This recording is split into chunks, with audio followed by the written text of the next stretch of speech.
Hi, and welcome to the Fertility Warriors podcast. I'm Robin Birkin, and I am so grateful and honoured that you're here today. From my own journey with infertility and loss to becoming a mind-body practitioner and holistic fertility coach, it is my sincere hope that I can help make your journey to conceive lighter, more supported, and easier by sharing deep emotional well-being guidance, doable conception tips, and real talk about what infertility and loss looks like. I'm here with you every step of the way. Now let's begin. Hi, I'm so glad that you're here, and I'm going to get right into it today. So, at the point of recording this podcast, we are knee deep in a 5-day free challenge or training. So every day over the 5 days this week, we're pushing this out and we're midway through the challenge. So you can still jump in if you wanted to, and you can backtrack the videos too. So you go to robinbirkin.com/surviveandthrive, all one word. In the first day's video, I talk a little bit about my journey and the aha moment that I had after I had my miscarriage. And for those of you who don't know, this was when we were 2 years into trying to conceive, and I know that so many people have had longer journeys than that. We had done 5 various types of fertility treatments at the fertility clinic. We'd been there a year. We had no red flags, and so we had just done our first IVF cycle. We had really poor fertilization rates, but I had my first IVF cycle. I caught hyperstimulation, so basically was physically feeling really awful at the time. I had lots of anticipation. Lots of people had known that we were going in for our retrieval day, and they knew what date we would have our test results. And sometimes you just don't think twice about telling people when the testing day is.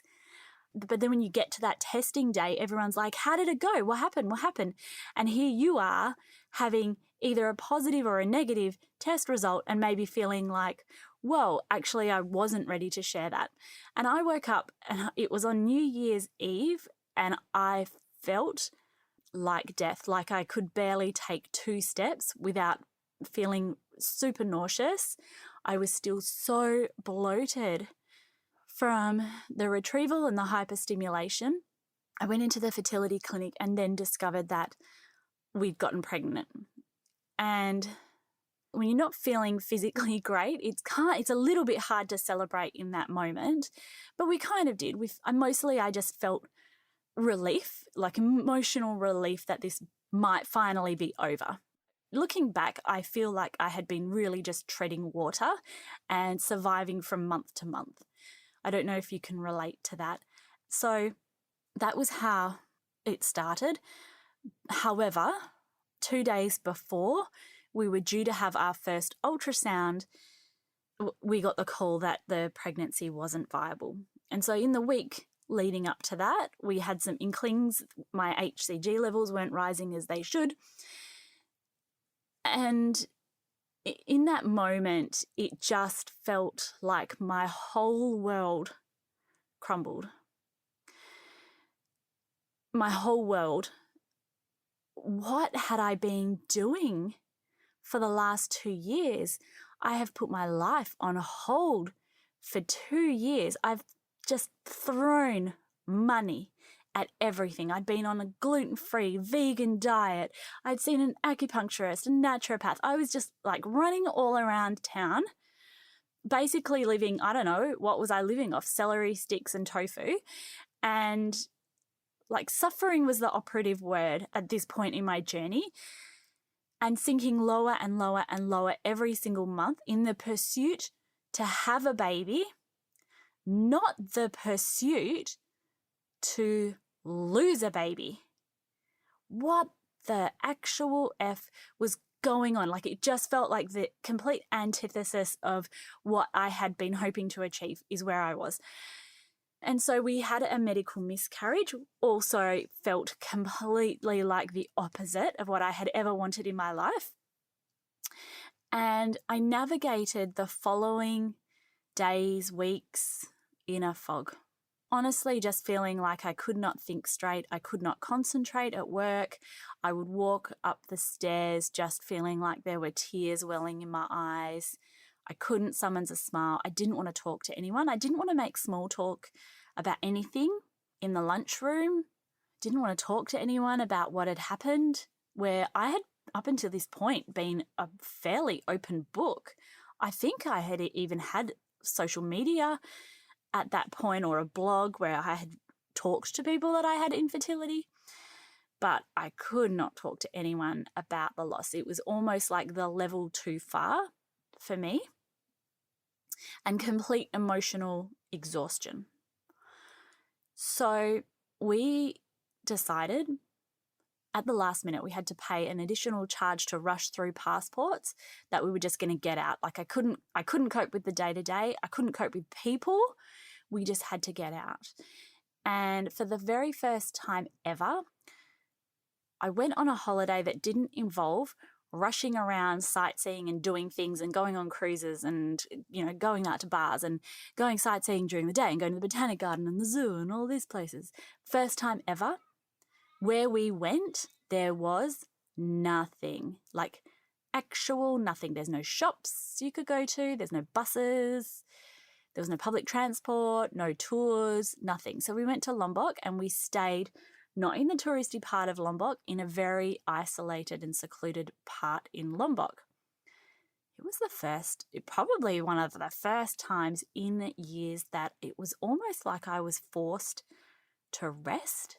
How deeply uncomfortable in those times when you are going through big emotional upheaval, to be forced to sit with your feelings, to be forced to sit and reflect on life, to be, forced to actually check in with yourself and see how you're feeling and question what you've been doing. And that was really what happened. And that trip, it wasn't like I got pregnant and everything, I got pregnant because I went on a holiday, everything magically changed. I came back a new woman. Nothing like that happened, but it did stop me in my tracks. And I did have one single massive aha moment, which was that it wasn't worth sacrificing myself to have a baby. Sorry to interrupt.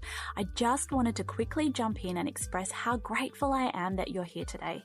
Just to let you know that if you'd like more emotional well-being, resilience and conception tips, to check out my programs and services, you can find me on my website at robinbirkin.com or on Instagram at robinbirkin.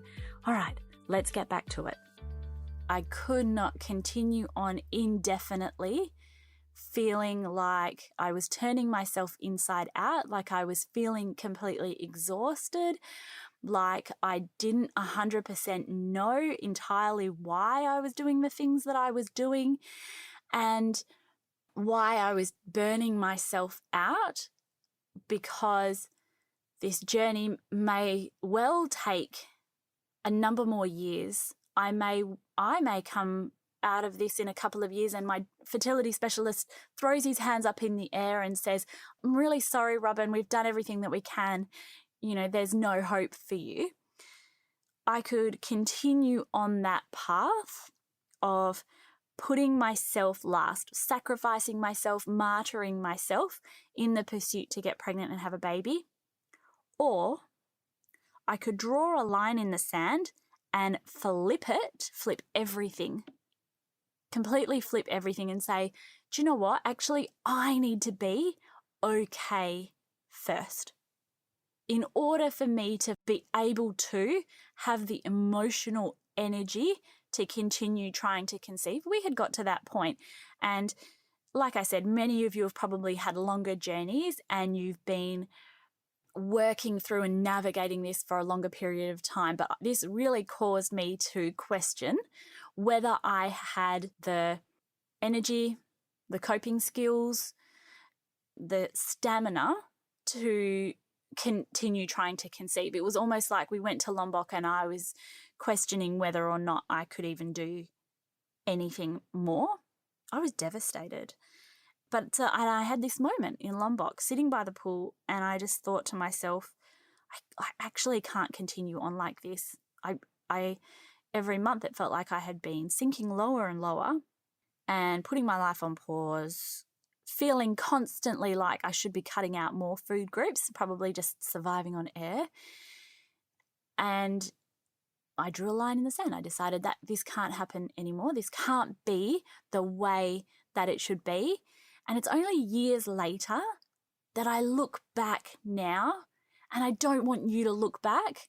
Like, I want now to be the moment when you question, like, hang on, is this the way that I want it to be?